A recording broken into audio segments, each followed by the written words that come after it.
That's no sound effect. It's the sound of Formula E cars on a practice lap at ExCeL London, which is normally an exhibition and international convention centre, but today has been transformed into an indoor and outdoor racetrack. Welcome to the Actionable Futurist Podcast, brought to you by Genpact. In this second part of the Genpact Envision Formula E Racing podcast series, we're trackside at the 2022 London E-Prix. In our last episode, I asked Chief Digital Officer Sanjay Srivastavar who I should interview next on the podcast. You should invite my boss, Tiger Tyagarajan, who I'm delighted to say joins me trackside here at the 2022 London Formula E-Prix at ExCeL. Welcome, Tiger. Andrew, great to be in this conversation. Thank you for inviting me. Now, we've had a bit of a chat on the way in here, and we've got so much in common. I'm really looking forward to unpacking some of these things. I know you've been at Genpact since the early days. So what's been your journey to CEO, and how's the company changed over that time? The best way to answer how the company has changed is to look around and see how the world has changed. 1997, 98 was when we were set up as a division of GE Capital. And then subsequently, we started serving not just GE Capital, but all the General Electric businesses. And if I compare the way the world was at that time, for example, providing services from India or from China or from Hungary using telephone lines and fiber optic cables and data transmission in the late 90s, so different from the way it is today. So we've changed a lot, the world has changed a lot, and I've been at the company from the beginning. You and I have a lot in common, as I said. In your Twitter bio, it says you're passionate about digital, gender diversity, teen culture, cricket, soccer. You love all food and wine, man after my own heart, and are a deeply curious CEO. A lot to unpack there, but let's start with your fascinating name, Tiger. There's a fantastic story behind how you became Tiger. The story goes back to when I was in first grade in India, in the school I was going to in Bombay. We study this poem, Tiger, Tiger, Burning Bright, by William Blake. We come out for a lunch break. My friends look at me and say, we can't pronounce your name. We are going to shorten it to Tiger. Your eyes burn. Little realizing that that would be something that sticks for literally now 50 plus years. And having a name like Tiger in business, if you say, I'm going to meet a tiger, you're ready to negotiate. Well, I didn't know that when it started, but I guess you're right. Working for large companies, and I worked for Unilever, for Citibank, and for GE, it's a name that is easily remembered, particularly if your real name is much more difficult to remember and pronounce. Like me, you're a deeply curious CEO. In all of my talks, I literally walk on the stage, and in the first second, I ask people, are you digitally curious? I think it's critical in today's world that we're always questioning what's happening around us and what's next. And as a futurist and a podcast host, I'm constantly asking questions. So my question to you, what's the art of asking a good question? Ooh, I've never been asked that question. That's a great question, by the way. So I would say open-ended questions, so much better than yes-no questions. Why questions are the ones that I like the most. I have a joke that I use with my team deliberately. If someone were to tell me the sun rises in the west starting today, my question to them or my statement to them cannot be, no, I disagree, or no, it rises in the east. My question to them would be, why do you think, Andrew, that the sun rises in the west? Because that's so different from what most people think. Because I really want to get into their brain. People come to conclusions, beliefs, views, what is right and what is wrong, based on their experiences, the data they have, their interpretation of that. And I want to understand that. Because my view is that it is possible, based on that conversation, for me to say, actually, you know what? I'm going to change my view based on this conversation. So do I have the openness when I ask a question that the answer I'm going to get can change my view? And if I'm not ready for that, then I don't think the question is valid. And that's the thing about influencing people. You step back and let them have that. And if you can actually change someone's opinion with the facts you've got, I think that's really, really powerful. And it's a really good lesson in life.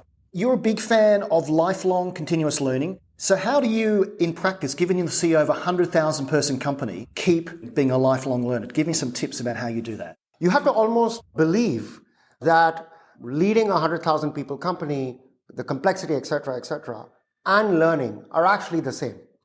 And that one will help the other. So if the fundamental belief you have is that the more you learn, the more you can run the company better, the more you can define what's around the corner, the way the world is changing and how we should respond, the more you will be motivated to learn. If you think about it as separate, then you're constantly wondering, how much time do I need to spend on learning and how much do I need to spend on running the company?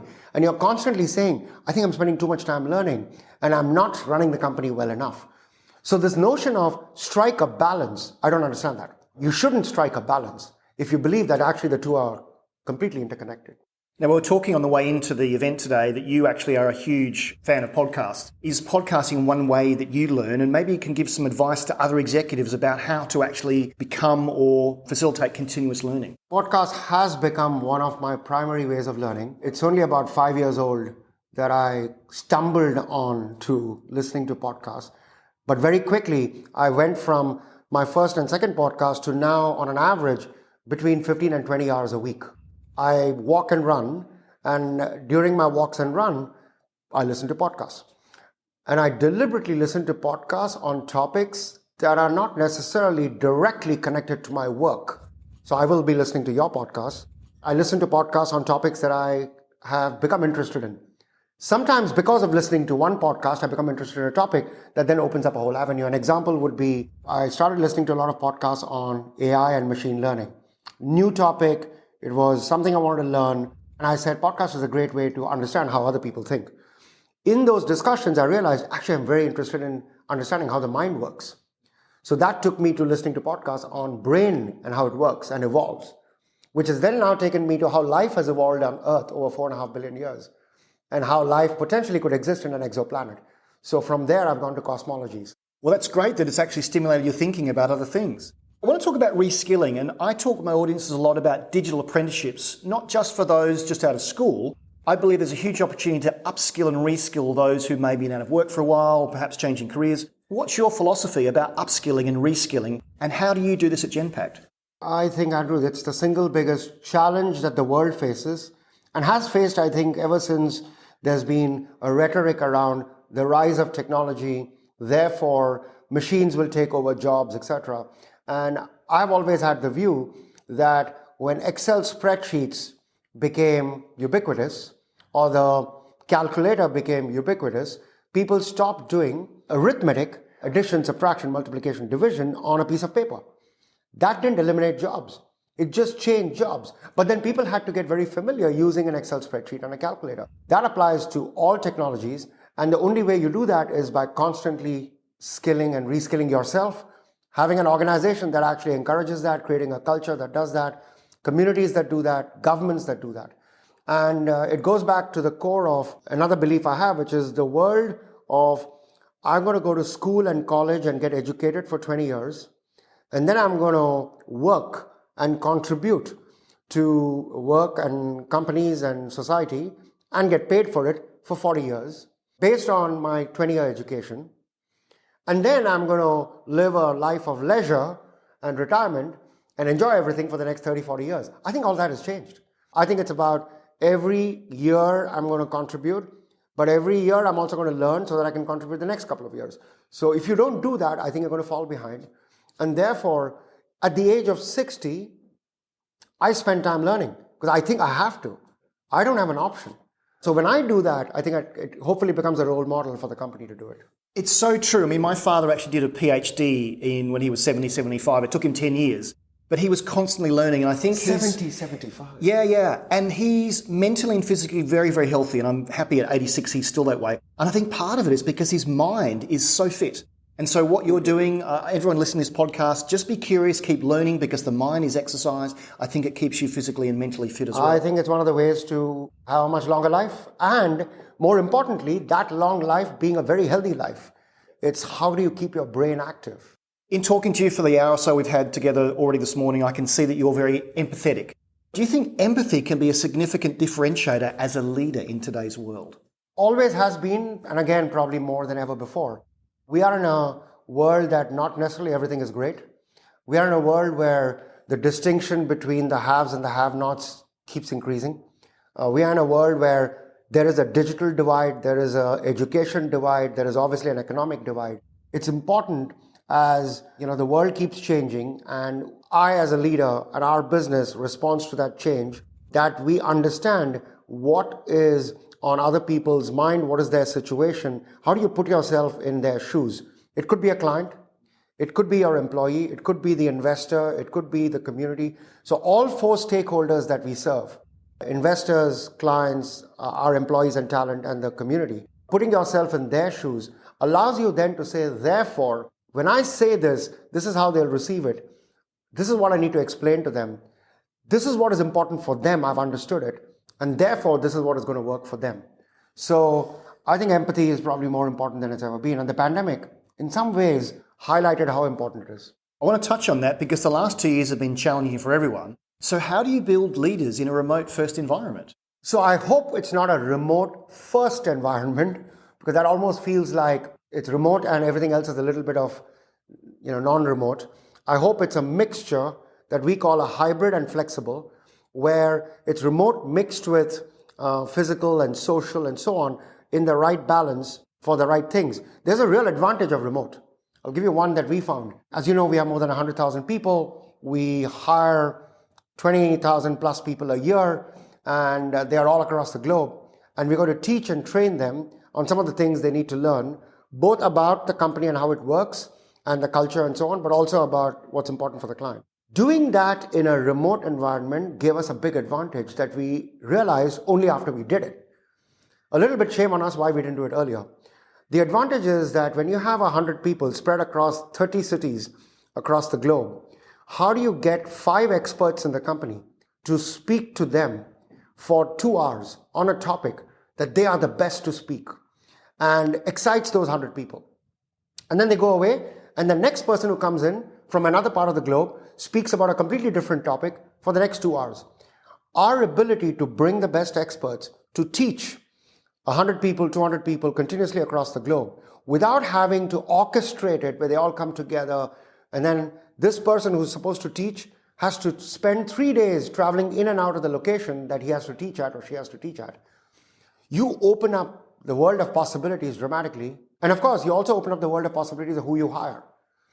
We now, in Europe, for example, are hiring from 150 different cities because we now have come to the conclusion that it's okay for that person to spend a certain proportion of their time working from their remote location, from the city where they're resident.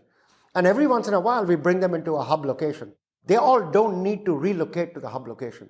It opens up talent dramatically. So I'm asked about this all the time, and I'm keen to get your view. What does the future of work look like? I look at it as the 3 Ps: people, place, and purpose. Oh, I've never heard of the 3 Ps. The 3 Ps: people to people you've got, and now you can actually have them from anywhere around the world. Yeah. Place is where the best work gets done. So for me, as a podcaster right now, my place of work is here in the conference room. If you're in a laboratory or you're on the shop floor, that's where the best work gets done. But purpose, I think, has become more important. Why am I going to work? Why am I going on the train? Why am I getting up in the morning? So I look at that as the future of work, and I think employees are thinking about, how am I valued as an employee? Where am I going to be doing my best work? And what's my purpose in going to work? You nailed it. And it's so good. And I agree that of the 3, I would start with purpose as probably more important than it's ever been. I think it's becoming clear that no longer can work only be about, what money am I going to earn? What career am I going to build? And of course, what value I'm going to drive and how do I feel good about all of that? It's also about, what does the company stand for? What does the company stand for aspirationally? So our purpose that we actually nailed down only in the pandemic is the relentless pursuit of a world that works better for people. Now, every word out there has been very carefully chosen. We love the word relentless because it never ends. It almost feels as though you're never ever going to reach the goal, which at some levels is so good because you never reach the horizon. The horizon keeps moving. So we think purpose is incredibly important. It's exciting when people come into the company, understand our purpose. And then the question is, do you live your purpose every day? In the work you do for clients, in the work you do for community, in the work you do in the teams. Are you helping lift them? Are you adding value that is going to be long lasting? Which is why we love the electric car racing association we have, because we think that brings our purpose to life dramatically. It excites our people. And of course, the last thing you talked about is place, and I think we talked a little bit about remote work. I think we believe in hybrid and flexible. Some work must be done together in the team. We talked a little bit before coming in here. Is how do you learn from each other? How do you learn from the experiences of others? Of course, you can do that on Zoom, but it's not the same. I want to see your body language. I want to see your emotion. We're all human. So I think that mixture of those 3 Ps is incredibly important. And the more we think about that as the way to think about the future of work, the better. Sanjay, in our last episode, told me that your involvement with the Envision Racing team and Formula E is something you use when speaking to potential candidates. I think it's an amazing way to attract talent to your organisation. So what were the considerations when you were approached first about supporting Formula E back in 2018? A couple of members in my team came up with the idea, and then they pitched it to me. And my reaction was no, because I don't even know what the race is. I'm a big follower of Formula One, and I don't understand Formula E, and it's unknown. My team now doesn't give up on a good idea, even though their boss might have a different view. And then at some point in time, fortunately, I said, but I don't understand why you're thinking this. So my why question came up. And what I heard from them, Sanjay was one of them, our chief marketing officer, Stacy, was the other person, was the explanation of what overall the environment in the electric car racing environment is as compared to other racing competitions and championships. It's about the electric car. It's about the future of the world. Easy to get, got that. It's racing in the centers of streets of large cities. And I said, wow, that's interesting. So therefore, it's much more inclusive. I don't need to trek 100 kilometers or miles to get to the place. It's reasonably noiseless. It's one of those environments where I was convinced, based on conversations that my team told me, will attract families, not just men. Formula One, historically, I thought, had attraction for men, lesser women, and lesser families. So that sounded much more inclusive, much more diverse. Inclusion of the fan club and the fan boost, etc., was very exciting. And then what really got me was that the race is actually not really a traditional race. The winner is not necessarily the driver and the car that is the fastest. All cars are, by the way, the same. Driver is obviously different, so driver skill is important. But the race is actually not just the person who crosses the finish line the fastest, but is someone who does that while preserving the energy in the battery. And that is data, analytics, AI, machine learning, on the fly, real time, based on track conditions, rain, driver conditions, competitor driving conditions, etc. And the fact that we are going to be associated with the team to help them with data and analytics, to support them in their endeavor to win. That was it. So it matched our business, it matched our business strategy, it matched the strategy of the world that we wanted to contribute to. It excited our employees, and it was inclusive. I couldn't say no. Like you, I've been a fan of Formula One for many years. On the way in, I mentioned I worked at the Grand Prix in Adelaide back in 1990. So when I heard about it as well, I went and did some research. We're here at the Excel Centre in London. The track is actually inside the exhibition halls. Because there are no emissions, it's electric, they can actually run cars inside and outside. And I think that gives a great fan experience. And if you haven't listened to the first part of the Genpact podcast series where we had Sanjay on, he goes into detail about the AI analytics, and also Sylvian talks about how the cars are evolving. And I think it's a really interesting story. I think Formula E will be the premier racing in probably in 10 years because it lends itself and it actually helps make better cars, the battery technology, the regeneration, the braking. Apparently the next version of the Formula E cars will have no rear brakes. They don't need them because they use regeneration to actually generate energy and also slow the car down. So all these innovations, and you're at the heart of that. AI and machine learning feature prominently in the solutions you're providing to the Envision Racing team and make them more competitive. So how are you using AI within Genpact to make you more competitive and relevant to clients? Great question, Andrew. So at the heart of what we do, we work with processes and data of our clients in a variety of industries, in a variety of topics. Therefore, in every one of them, there's a real opportunity to use that data to build insights that predicts what's going to happen next, and then use that to drive action that delivers better outcomes. A great example of that would be, let's say a small business applies for a loan to buy an equipment. Let's say it's a coffee serving cafe that wants to buy the latest espresso machine, and they apply for the loan. Now, The typical process that a bank follows would be the application comes in and then it waits in line to be evaluated. And then the whole process of asking for more information, going round and round in circles, can take as long as 3 weeks, 4 weeks, before the customer is told, okay, it's approved, now you can buy the equipment. If you use AI, machine learning, and data, that actually, as the application comes in, the data then says this particular application is actually ready to be approved now. And only 2 pieces of data are missing, and immediately ask for it.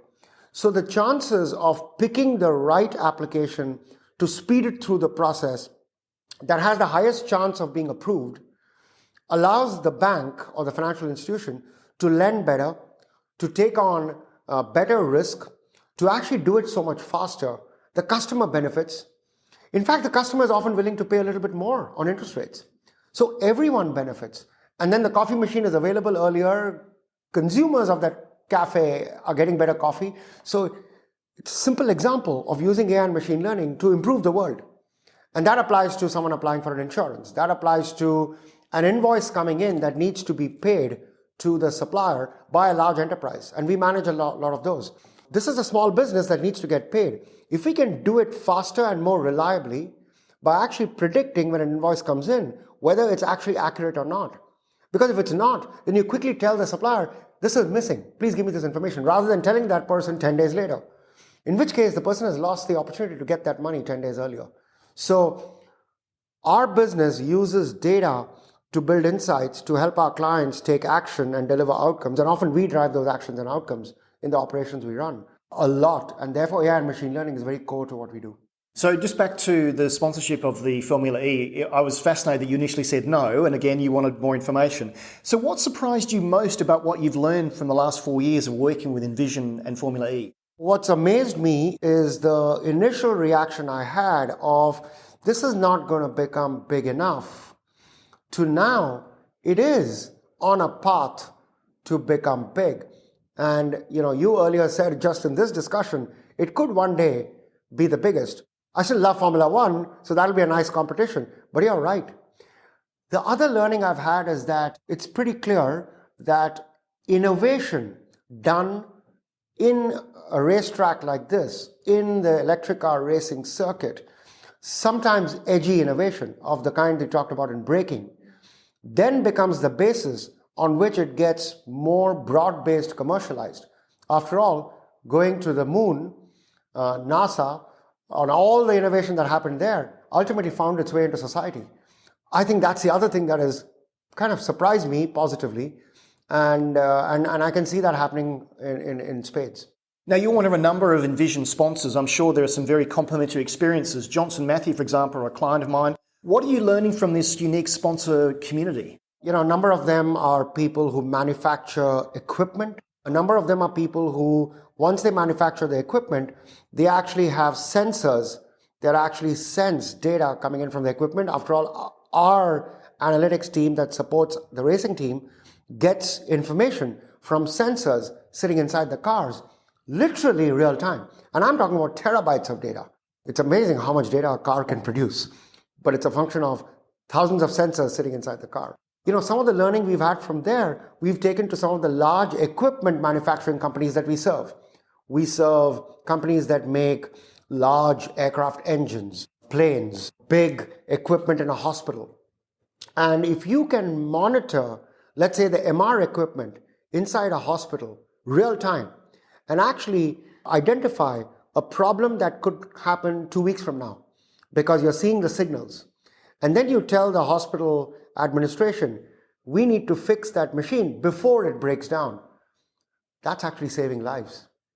Because if that MR equipment is not available for 6 hours, which it may not be available if you're undertaking a repair, then I think lives are going to be lost in that period because they're not able to use the MR equipment in the hospital.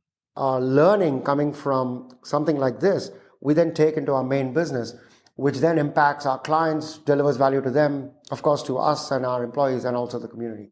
We've learned a lot over the last 2 years. Hopefully we're on the other side of the pandemic. But I wanted to ask you to reflect. What are some of the key things you learned during this period, and how have you changed as a leader as a result of the experience? Within the first 10 days, the amount of technology that we were using in order to engage with, at that time, 90,000 people across the globe and make sure that they are able to provide their services, which in many, many cases are mission critical services, so they could not stop at all. The technology that we used was not invented in those 10 days. The technology was always available. So one of the big realizations we had, and I think a number of our clients, large enterprises across the globe had, was technology is often available. It's not fully embraced and used. It slowly increases. The pandemic just made it a step function. The whole world was using video engagement. The whole world was using remote learning. The whole world was using communicating back and forth on transactions remotely. Virtualization took off. Cloud took off. The ability to build insights real time from data took off. Most businesses now have an online presence. Many of them had before, but those took off. Many businesses had no online presence. We work, for example, with companies that serve beer. All of a sudden, you had to have an online ability to sell beer because you couldn't go and have a beer at the nearby restaurant. A number of those trends, obviously, as we have now come out of the pandemic, are no longer needed, but they are now embedded in the way work gets done, and it's a mixture. Learnings around empathy we talked about, learnings around how you communicate, learnings around travel. I don't think it's necessary every time to jump onto a plane to have a face-to-face meeting. I think face-to-face meetings are very important. But 4 times a year? Or should you have 7 meetings a year instead of 4 meetings a year? 1 face-to-face and 6. So you're actually increasing connectivity while actually reducing carbon footprint. So you employ 100,000 people. What are you looking for in the next generation of Genpact employees? And what are the jobs of the future in your organization and those of your clients that students listening to this podcast should consider? Another great question. So I actually think the future is here and now. The next generation is already here. And the kind of things that I would say young people entering education now, entering the workforce now, or young in the workforce should actually spend their time learning and thinking about is technology is everywhere. It's going to be inside everything anyone does. So you don't need to be an expert at technology, but you must be comfortable using technology. Just as I said, people are now very comfortable using Excel spreadsheets. Even my mom is comfortable using Excel spreadsheets. So that's one. 2, really spend time thinking about empathy. There is a view that people have that in the world of today and tomorrow, since machines and AI and data and machine learning is going to become so important, all that matters is science, technology, and mathematics. No. It is important, but those without human-centered design, improvement of experience, what is great experience, what is delightful experience for the customer, for the consumer, for the employee? If you don't get that, then no one is going to adopt those digital technologies. So that's right brain thinking, that's social sciences. The importance of those, I believe, has actually gone up because everyone is going to get the machine. Not everyone is going to have social skills. So in my opinion, importance of social skills, importance of communication has gone up and will go up more because of machines. They don't go down because of machines. They actually go up because of machines. So be careful about getting an advice that says the world is about machines, so only do science, technology, and math. No. Do social sciences, do arts, do design. How do you get teams together to motivate them? How do you get teams of 10 people, let's say, each of them are different and each of them have very different experiences and each of them have very different views about what's good, what's bad, what's right solution, wrong solution. How do you then motivate those 10 people to share their views and then find the best solution coming out of all of that?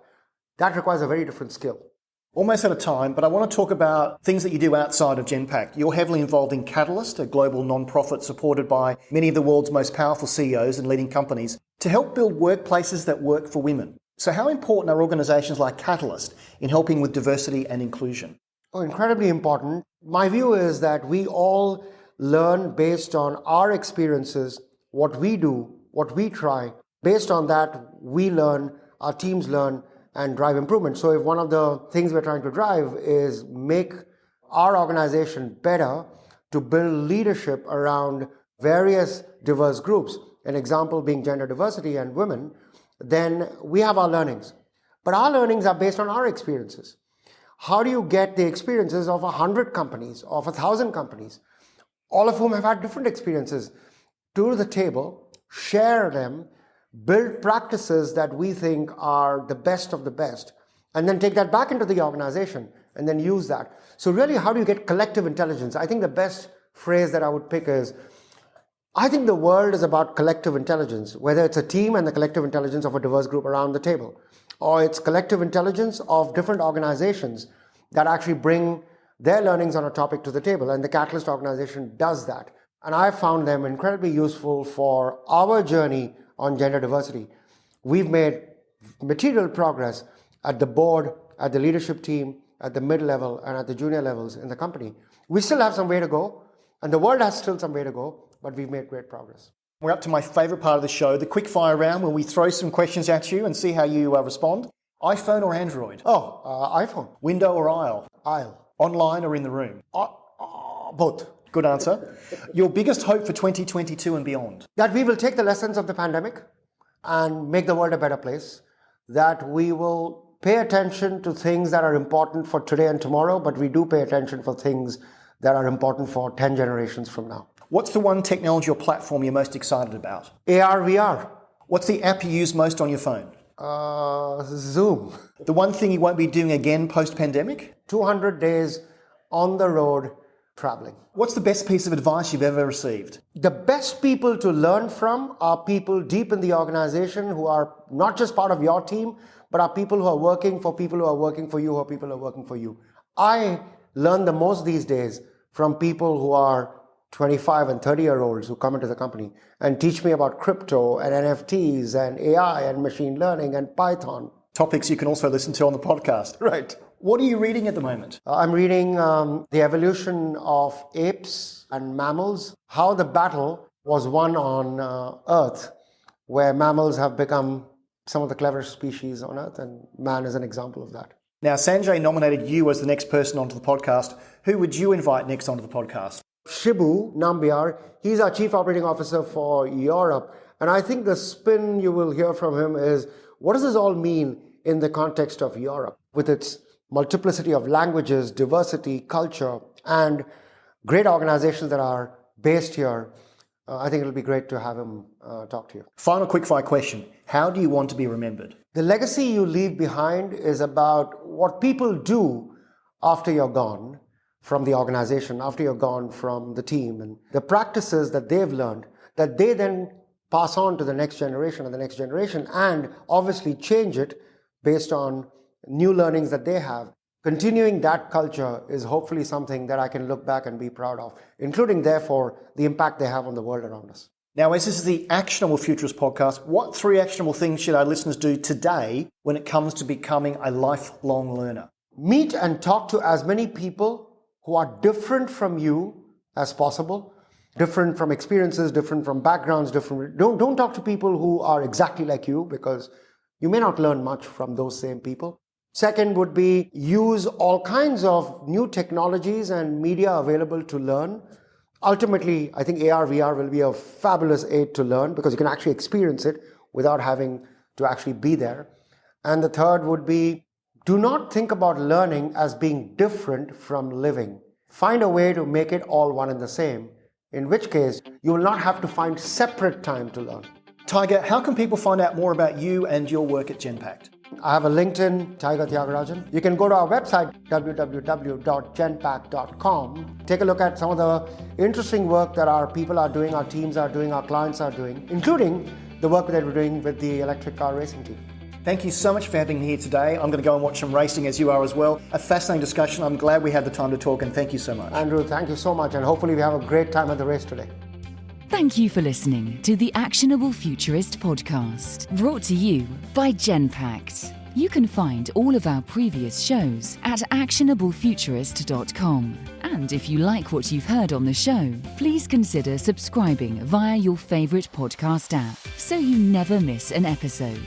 You can find out more about Andrew and how he helps corporates navigate a disruptive digital world with keynote speeches and C-suite workshops delivered in person or virtually at actionablefuturist.com. Until next time, this has been the Actionable Futurist Podcast, brought to you by Genpact.